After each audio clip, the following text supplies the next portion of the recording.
Deus aí, mais uma vez. Vemos, claramente. E cheguei a Portugal sem nada, rigorosamente, a Lisboa. Deram-nos algum dinheiro. Em Lisboa havia um gabinete de apoio no aeroporto para as pessoas que vinham fugidas dos países de expressão portuguesa, e neste caso de Angola. Deram-nos um apoio, deram-nos um dinheirinho e apanhei, eu e mais um tio, apanhámos um táxi para a Figueira da Foz, onde estava a minha mãe. A minha mãe nem sequer sabia que eu vinha.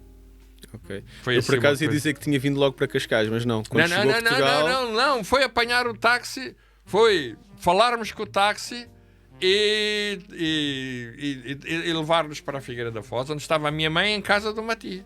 Okay. Pronto, quando chegámos lá, a minha mãe, uma grande festa, para aquilo tudo e tal, porque não estávamos a contar, foi assim.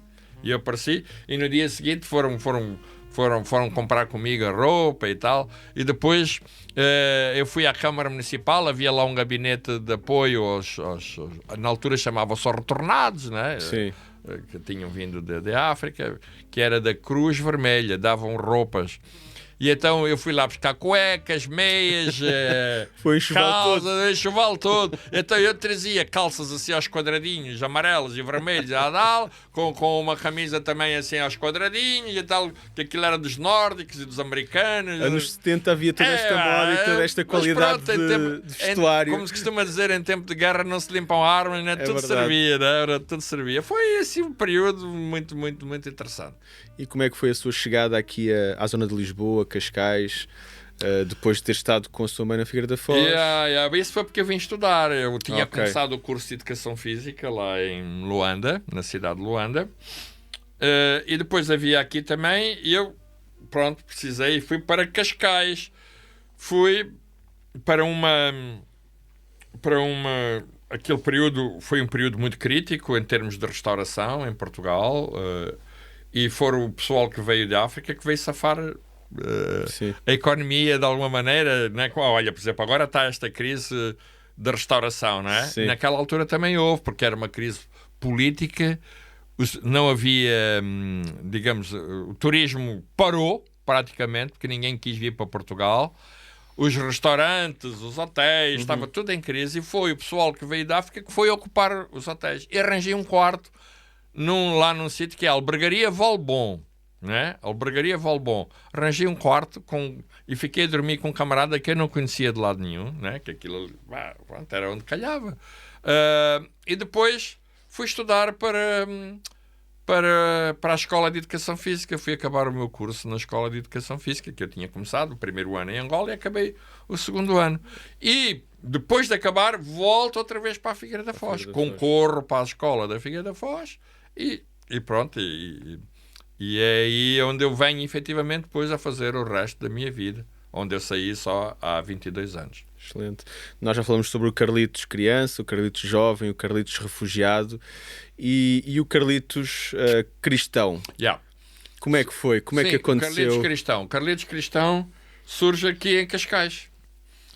Eu tenho uns tios que são crentes, que eram crentes há muitos anos, desde Angola, que me falavam muitas vezes do Evangelho, e quando eu ia a casa lá em Angola passar férias com eles, levavam-me às reuniões, aos cultos, etc. Os meus primos, os filhos dele, são cultos, os dois são pastores, agora, né, são pastores. E então eles falavam muito do Evangelho. E eles moravam aqui em Carcavelos, moravam num sítio que era Quinta dos Lombos, que ainda lá existe. Ainda existe. Existe a Quinta dos Lombos. E eu estava em Cascais, né? E então eu sempre que podia eu ia passar o fim de semana com eles, eu ia visitar os meus primos, tínhamos 20 anos, né? E então um dia eles convidaram-me para ir à igreja, ir a uma igreja evangélica, uma Assembleia de Deus. E eu fui com eles e venho a converter-me aí. Venho aí a receber Jesus. E depois, aí foi onde eu realmente fiz a minha decisão. Mas, como eu morava em Cascais, eu comecei a assistir na Assembleia de Deus, na rua João Luís de Moura, que é a sede, que era na altura a sede da nossa igreja aqui, hoje, da qual eu sou pastor. Ou seja, há 40 estamos a falar de 44 anos.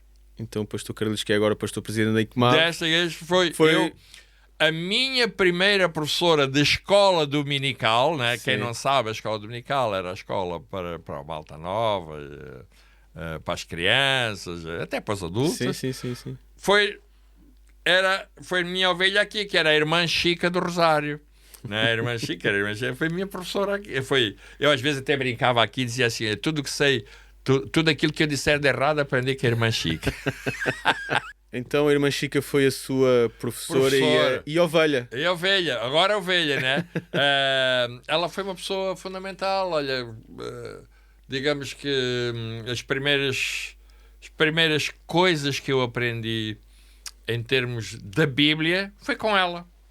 Excelente. Né? Foi com ela. Né? Era um grupo de alunos jovens, né? Eu tinha 20 anos. Né? E foi com a irmã Chica, com a irmã Francisca de Rosário, que eu aprendi. O meu primeiro pastor foi o pastor Álvaro de Souza, que era o pastor que estava aqui na altura. Para muita gente não dirá muito, mas é somente para identificar as pessoas que realmente foram fundamentais no início da minha nova vida em termos da ligação ao cristianismo. Né? Fantástico.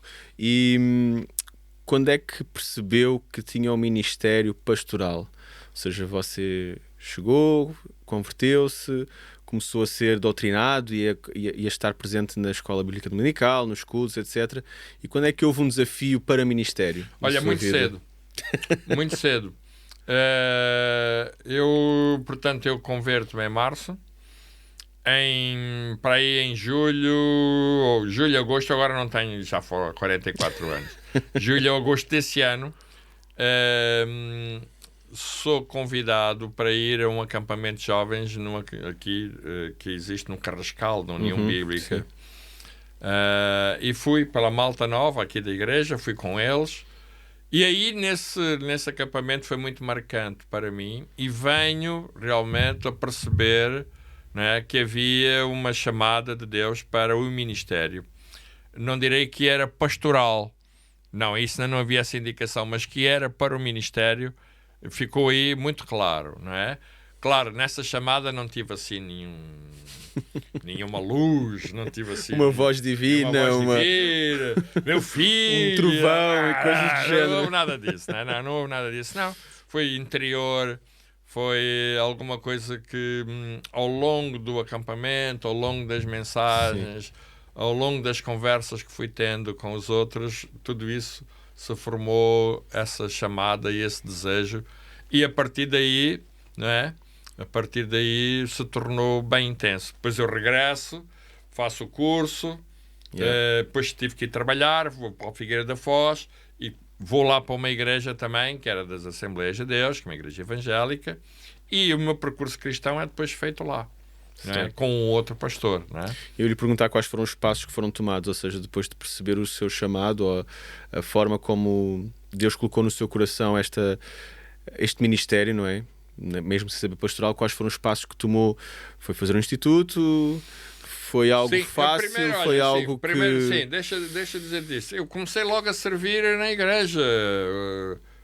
O pastor convidou-me logo para pregar, para fazer uma série de coisas na igreja. Que prontamente aceitou. Logo, sempre. Eu nem olhava nem para hesitou, não é? Nada, logo, ali, pronto, aquilo era assim. Olha, é o que vier, né? Pronto, e que para aí 2 anos depois decidi fazer uma formação bíblica num seminário, né? numa escola bíblica em Fanhões, que pertencia às Assembleias de Deus, e decidi fazer. E estive 1 ano. Aquilo era para ser 3 anos, mas só tive 1 porque depois, entretanto, fui chamado para cumprir o serviço militar, certo? Fui chamado para cumprir o serviço militar, onde eu venho a fazê-lo em Mafra. E agora a sério, não é? Sem ser aquele de Angola, sem ser, mais não, a sério. Agora foi a sério, agora foi treinamento a sério. Daí fiz o serviço militar, mas o interessante foi que eu venho a conhecer a minha mulher no instituto, no seminário bíblico. Foi onde eu fui conhecer a minha mulher. E há aqui um detalhe muito interessante. Quando eu conheci a minha mulher, ela é de Moçambique, E o pessoal de Moçambique e Angola, naquela altura, Aquilo não cruzava. Era assim um pouco como os brasileiros e argentinos. para se entender que É complicado. É complicado. É assim um pouco como os brasileiros e argentinos. Só entender. Bem, e eu vejo a minha mulher, ao fim de uns dias, a minha mulher estava sentada lá num hall de entrada. Eu pergunto-lhe o nome, ela diz-me o nome, tal. Eu disse-lhe assim: olha, sabes uma coisa? Tu vais casar comigo. Uau, Dom Juan, ela ficou brava, eu não quero, pá, estávamos a falar aí a primeira vez, ela vai casar comigo, ela ficou brava, bem, começou ali a mandar vir comigo. E eu disse: olha, não tem como, tu vais casar comigo. No final desse ano, fomos para a Holanda. Houve um grupo de alunos que foram trabalhar para a Holanda 3 meses para a gente arranjar assim, uns cobres para depois poder pagar os nossos estudos. E aí ela também foi. Na Holanda, no país das tulipas, eu dei-lhe a volta com as tulipas. Peço-lhe namoro lá e olha, pai, que 2 anos depois estávamos casados. Até eu faço sempre lembrar: olha, cuidado que eu sou perigoso quando... Isto é a nossa vertente que nós vamos ter que abordar com mais tempo, que é o Carlitos Dom Juan. Se calhar tem algo para ensinar, porque temos alguns jovens na nossa comunidade que precisam de umas dicas e tal. É preciso não se ter vergonha. Nem quem tem vergonha não vai a lado nenhum. Exatamente. E nesse seu percurso, ou seja, fez o serviço militar, entretanto conheceu a pastora Nana, não é? O serviço militar, não, a minha mulher foi antes do serviço militar. Foi antes? Ok. Porque eu depois é que fui para o instituto, né? Quando eu fui para o instituto eu já ia namorar, eu já ia noivo. Eu já ia noivo, já ia comprometido. E fugiu algumas vezes para visitar. Fugia. Eu às vezes estava de serviço e maldava-me, arranjava alguém. Bem, eu corria perigo, né? Maldava para ir ver só a minha mulher e tal. E eu dizia-lhe assim: estás a ver, o meu amor é tão grande por ti que eu estou sujeito a ser preso, mas é porque eu te amo. Certo? Batia lá alguém, pronto, mas fiz isso 1 ou 2 vezes e nunca mais tornei a fazer. Okay. Mas eu queria ir vê-la e naquela altura era muito complicado. Estamos a falar de 1979, né? Pois. Outros tempos. Era outros tempos, exatamente. Tinha que apanhar um autocarro. O autocarro demorava 1h30 para chegar cá e depois outra 1h30 para chegar lá. Ou seja, era mais o tempo que eu tinha de viagem do que aquele que eu estava com ela. Né? Mas valeu a pena. Mas valeu a pena. E depois, 2 anos depois, casámos e fomos viver para a Figueira da Foz. Okay. Onde os meus filhos nasceram, quer o Bruno, quer a Ruth. E nessa altura já estavam a servir na igreja? Já servíamos na igreja. Eu era professor de Educação Física e servíamos na igreja. Direi que a igreja local, né, foi a minha grande escola de aprendizagem. Muito do que eu na altura aprendi serviu-me posteriormente para entrar no ministério e concretamente ainda hoje, como é lógico. Portanto, há um background e há todo um capital de experiência que tem que se adequar esses 40 e poucos anos para poder perceber aquilo que de facto... E dessa experiência de ser um profissional e ser um pastor, e como é que como é que se fez essa ligação, que acredito que é muitas vezes com sacrifício, horas, dedicação... Como é que conseguiu gerir isto, a parte ministerial com a parte profissional e a parte familiar? Sim, olha, eu abdiquei. Em primeiro lugar é assim, eu para poder fazer isso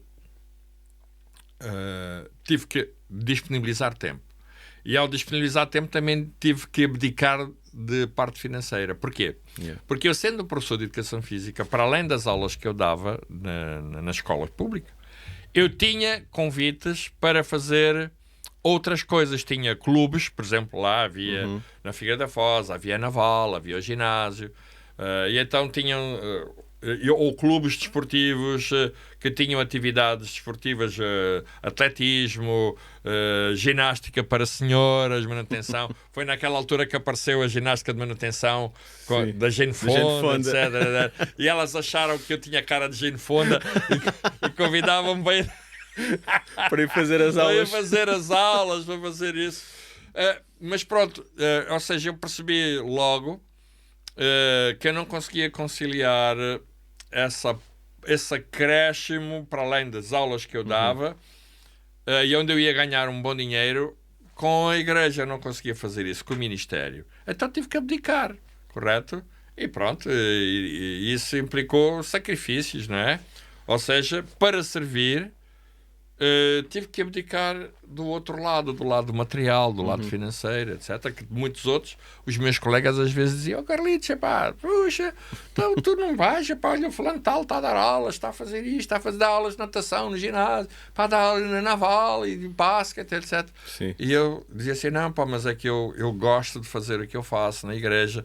E para vocês fazerem isso que vocês recebem, eu estou a abdicar dinheiro para fazer aquilo que eu faço. Yeah. Era como se eu tivesse a pagar para fazer aquilo que eu estava a fazer.